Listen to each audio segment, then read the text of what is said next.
dear students, again welcome to this maths class. Hope you all are fine and do your work regularly with these videos. Today we discuss question number 3 and 4 of exercise 7.1 of chapter 7 triangle of class 9th. Previous video में हमने first और second question किया था कि with the help of some congruency rule angle side side RHS side side side, ठीक है, इनमें से कोई भी यूज़ हो सकती है। तो उससे आपको डायग्राम गिवन है, क्वेश्चन में कुछ पूछा गया है, तो आपने वो कॉन्ग्रुएंसी रूल लगा के ट्रायंगल्स को कॉन्ग्रुएंट करना है, ठीक है। तो उसी सीक्वेंस में हम आज स्टार्ट कर रहे हैं क्वेश्चन नंबर 3 एंड 4। तो let us start with question number 3। Question number 3 है AD and BC are two equal perpendicular, ठीक है। तो सबसे पहले स्टार्ट करते हैं थर्ड क्वेश्चन। डायग्राम बनाइए। डायग्राम आपको हर क्वेश्चन में बनाना है, ध्यान रखना। ADOBC, AD and BC are equal और both are perpendicular, means angle 90 degree भी गिवन है, ठीक है। और show that CD bisect AB, में जो लाइन है CD इस AB को बाइसेक्ट कर रही है। Bisect means two equal parts. तो आपको शो करना है कि जो AB के दो पार्ट होंगे AO और BO, वो दोनों क्या होंगे, इक्वल, ठीक है। तो ये शो करना है। तो फर्स्ट स्टेप में आप लिखते हो given AD is equal to BC, ठीक है। एंगल OAD एंगल OBC दोनों 90 डिग्री भी गिवन है। To prove CD bisect AB, कि जो CD है वो AB को बाइसेक्ट, मीन्स आपको ये पार्ट शो करना है और लास्ट में ये लाइन रिपीट कर लोगे, ठीक है। तो उसके लिए प्रूफ में आप सबसे पहले जो आपसे पूछा गया है CD बाइसेक्ट AB, तो कौन सी दो ट्रायंगल्स में आप वो यूज़ कर सकते हो। तो फिगर में ध्यान से देखिए, आपके पास ट्रायंगल बने ही दो हैं, तो उन दोनों ट्रायंगल्स को ही क्या कर दीजिए, कॉन्ग्रुएंट, ठीक है। तो सबसे पहले मैं ट्रायंगल का नाम दे रहा हूँ, इन ट्रायंगल AOD, ठीक है। फिर ट्रायंगल का नेम हो जाएगा ट्रायंगल BOC। इन दोनों ट्रायंगल्स को कॉन्ग्रुएंट कर दीजिए, ठीक है। सबसे पहले मैं रूल यूज़ कर रहा हूँ। अब आप इसमें आपकी चॉइस है कि रूल कौन सा यूज़ कर सकते हो, ठीक है। अब ध्यान से देखो, तो ये दोनों वर्टिकली अपोजिट एंगल हैं, तो ये भी क्या होंगे, इक्वल। 6 चैप्टर में आप कर चुके हो। तो रूल यूज़ हो गया एंगल साइड बीच में नहीं आ रही है। तो angle OAD is equal to angle OBC। First में लिखा जाएगा, ठीक है। और सेकंड में आपके वर्टिकल अपोजिट एंगल इक्वल है। AOD is equal to BOC, vertically opposite angle. और AD और BC इक्वल गिवन है, AD is equal to BC। बस चीज का ध्यान ये रखना है कि जैसा रूल आप फिगर में अंडरस्टैंड कर रहे हो, वैसा ही रूल यहाँ सीक्वेंस वाइज मेंशन करना है। ये नहीं कि आपको लगा कि एंगल साइड एंगल भी यूज़ हो सकता है तो आप साइड बीच में लिख दो, नहीं, फिगर में देखना है आपको मेन चीज़। तो साइड जो है वो बीच में नहीं आ रही है, इसलिए साइड बाद में लिखी जाएगी, तो रूल हो जाएगा एंगल साइड। तो लास्ट में आपका लिख दोगे triangle AOD congruent to triangle BOC।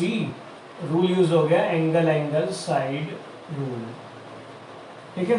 अब एंगल साइड रूल आपने यूज कर लिया, ट्रायंगल कॉन्ग्रुएंट कर ली, तो CPCT से आप क्या कह सकते हो, AO is equal to BO। Reason क्या हो जाएगा, CPCT, क्योंकि ट्रायंगल कॉन्ग्रुएंट है, तो जो कोरस्पॉन्डिंग पार्ट्स हैं मींस रिमेनिंग पार्ट्स हैं वो भी क्या होंगे, इक्वल। तो लास्ट में आपका लिख दोगे सो CD बाइसेक्ट AB। तो ये आपका जो है वो क्वेश्चन नंबर 3 है, इसको ध्यान से देख लीजिए। कोई डाउट हो तो मुझे पर्सनली व्हाट्सएप कर सकते हो या नीचे कमेंट बॉक्स में राइट कीजिए, आपको जो सोल्यूशन है वो मिल जाएगा, ठीक है। अब स्टार्ट कर रहे हैं आज की वीडियो का नेक्स्ट क्वेश्चन, फोर्थ और ये लास्ट क्वेश्चन है आज की वीडियो का। बहुत इजी है अगर आप डायग्राम समझ लेते हो, और रूल कौन सा अप्लाई करना है वो भी डायग्राम में आपको पता लग जाएगा। सर मेन चीज देखनी है डायग्राम, ठीक है ना। क्वेश्चन नंबर 4, क्वेश्चन नंबर 4 है कि line L and M are parallel, कि दो लाइंस आपको दे रखी हैं, दोनों लाइंस पैरेलल हैं, ठीक है। इन दोनों पैरेलल लाइंस को, दो पैरेलल लाइंस पी और क्यू वो कट करके जा रही हैं।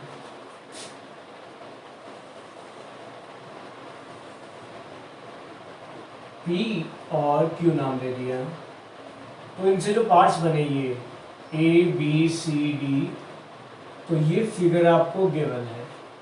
अगर फिगर नहीं गिवन है तो भी आपका सोल्यूशन हो सकता है। मेन चीज़ है सिर्फ जो वर्डिंग है, वर्डिंग को रीड करके ड्रा द डायग्राम, ठीक है। तब आपके पास एल और एम पैरेलल हैं, पी और क्यू पैरेलल हैं, तो गिवन तो यही हो जाएगा L parallel to M and P parallel to Q. Two group में जो ये दो ट्रायंगल बने उनके नाम भी गिवन है, ठीक है। ए बी सी,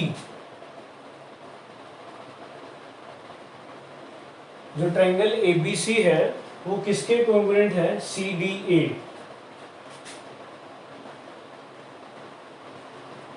अब आप क्या मेंशन कर दोगे, प्रूफ, कि आपने दोनों ट्रायंगल्स को कॉन्ग्रुएंट करना है।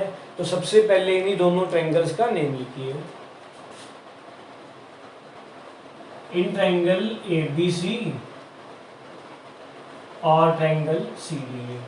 अब आपने चैप्टर 6 में रीड किया था कि अगर लाइंस पैरेलल हैं तो आपके कुछ एंगल्स बनेंगे, alternate interior angle, corresponding angle, co interior angle, alternate exterior angle. तो इस फिगर में ध्यान से देखिए आप कौन से एंगल स्टडी कर सकते हो। जिनको पता लग जाए नीचे कमेंट बॉक्स में राइट कीजिए, मैं यहाँ डिस्कस कर रहा हूँ, ठीक है। ध्यान से देखिए, यहाँ एक रिवर्स में जेड बन रहा है, तो मीन्स ये वाला एंगल इस एंगल के इक्वल हो जाएगा, ठीक है। और कौन से एंगल कह सकते हो आप, अल्टरनेट इंटीरियर एंगल। सिमिलरली एक जेड ये बन रहा है एन टाइप में, ये एंगल, ठीक है। और दोनों में AC कॉमन है, ठीक है। ना मेरा सेकंड क्वेश्चन है कि रूल अप्लाई कौन सा होगा। ध्यान से देखिए, एंगल साइड एंगल, क्लियर है, बीच में साइड कॉमन हो जाएगी। तो आप क्या लिख लोगे, सबसे पहले एंगल का नाम लिखो। पहले मैं ए बी सी ट्रायंगल की बात ही कर रहा हूँ। Angle B A C is equal to A C D, alternate interior angles, clear है। दोनों में AC कॉमन है, AC is equal to CA लिख दो नाम के अकॉर्डिंग, AC एंड CA। अब नेक्स्ट में जो दूसरा एंगल रह गया ये और ये, तो क्या लिख दोगे, angle BCA is equal to angle DAC। Reason क्या हो जाएगा इसका भी, अल्टरनेट इंटीरियर एंगल्स, ठीक है। तो लास्ट में आप क्या मेंशन कर दोगे, triangle ABC congruent to triangle CDA। और रूल कौन सा हो गया, एंगल साइड एंगल रूल। अब आपसे आगे कुछ नहीं पूछा हुआ तो यही आपका आंसर हो जाएगा, ठीक है। तो बहुत इजी क्वेश्चन था if you understand the diagram only, ठीक है। एक बात और कि अगर आप सपोज करो आपको फिगर से आइडेंटिफाई ना हो रहा कि कौन सा पार्ट कौन से के इक्वल है, तो गिवन है, थर्ड आप माइंड कर चुके हो या भूल चुके हो, जो भी रीज़न है उसका एक सिंपल से शॉर्टकट मेथड है कि दोनों ट्रायंगल का नेम एक दूसरे के नीचे लिख दो। जैसे आपके पास ABC था, CDA है, तो आपने इन्हीं दोनों ट्रायंगल्स को कॉन्ग्रुएंट करना है, तो कॉन्ग्रुएंट आप कर दोगे, बट कैसे पता लगेगा कि कौन सा थर्ड पार्ट है, ठीक है। तो उसके अकॉर्डिंग आप ये कह सकते हो इनका लिंक हो जाएगा, मीन्स जो एंगल है ए है वो सी के इक्वल होगा, एंगल जो बी है वो डी के इक्वल होगा, और एंगल जो सी है वो ए के इक्वल होगा। जैसे आपने यहाँ ए और सी यूज़ किया है, बी और डी एंगल यूज़ किया है, ये तो एंगल हो गया। अब साइड के बारे में ऐसे 2 2 करके बना दो, स्टार्ट फ्रॉम फर्स्ट, तो A B is equal to C D. Next बनाओगे B C is equal to D A, ठीक है। अब फर्स्ट एंड लास्ट, तो A C is equal to C A. तो ये 6 पार्ट्स हैं, 6 में से कोई 3 आप क्वेश्चन में यूज करोगे, और जो 3 रहेगी वो आप आंसर के अकॉर्डिंग जो आपसे पूछा जाए सीधे सीधे बता सकते हो। तो जिस सोर्स को डाउट हो तो ये मेथड भी रफली पार्ट में ट्राई करके देख सकते हो, ठीक है। तो आज आपका होमवर्क यही है, solve question number 3 and 4 of exercise 7.1. Thanks for watching my video and have a nice day.